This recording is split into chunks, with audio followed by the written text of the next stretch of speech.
GM road हत्याकांड के पीड़ित परिवार ने बुधवार को डीएम राजीव रोशन से उनके कार्यालय कक्ष में मुलाकात कर उन्हें सरकारी सहायता प्रदान करने व निक्की झा को सरकारी नौकरी दिलाए जाने की मांग से संबंधित ज्ञापन सौंपा। साथ ही मुलाकात के दौरान उन लोगों ने सितंबर 2020 की एक रिपोर्ट भी डीएम के सामने रखा, जिसमें एडीएम के द्वारा अंचलाधिकारी के साथ स्थल निरीक्षण करने और निरीक्षण में हत्याकांड के मुख्य आरोपी शिवकुमार झा का दखल कब्जा दिखाया गया था। जबकि पीड़ित परिवार का कहना है कि वे 40 वर्षों से आज तक उस मकान में हैं।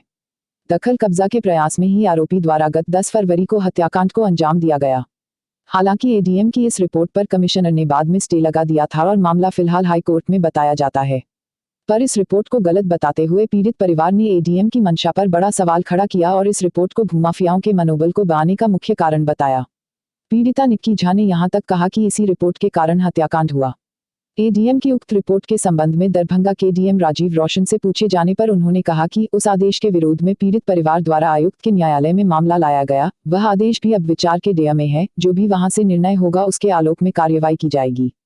वहीं निक्की झा ने मीडिया को सारा जानकारी दी। ये लोग को मार दिया गया, उसी घटना को लेकर हम लोग यहाँ पे आए हैं। उस घटना में आपको भी क्या कहेंगे? आपके साथ भी ये घटना हुई है, जल गया हमको भी मेरा भी पाँव जला हुआ है और उसी को लेके सर गए थे घर पे, तो फिर बोले थे कि जो भी आपका वो मिलने आए हमसे यहाँ पे लिखित जो देना चाहे आप, जो मांग है वो आप लिखित में दें और आके खुद से मिले। और डीएम सर ने दाखिल खारिज जो डाला वो शिवकुमार झा के मतलब बोले क्या कि उनका दखल कब्जा है, इसलिए उन्होंने दाखिल खारिज कर दिया। कब का है वो रिपोर्ट?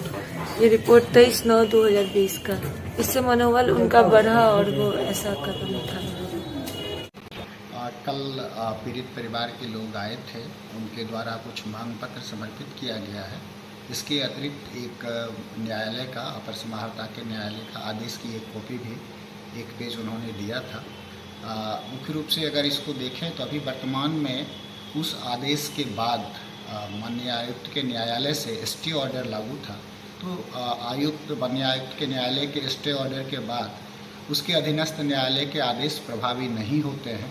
ऐसी स्थिति में स्टे ऑर्डर के बाद जिन लोगों के द्वारा इस प्रकार की घटना को अंजाम दिया गया है, तो निश्चित रूप से ये सही नहीं है कानूनी रूप से।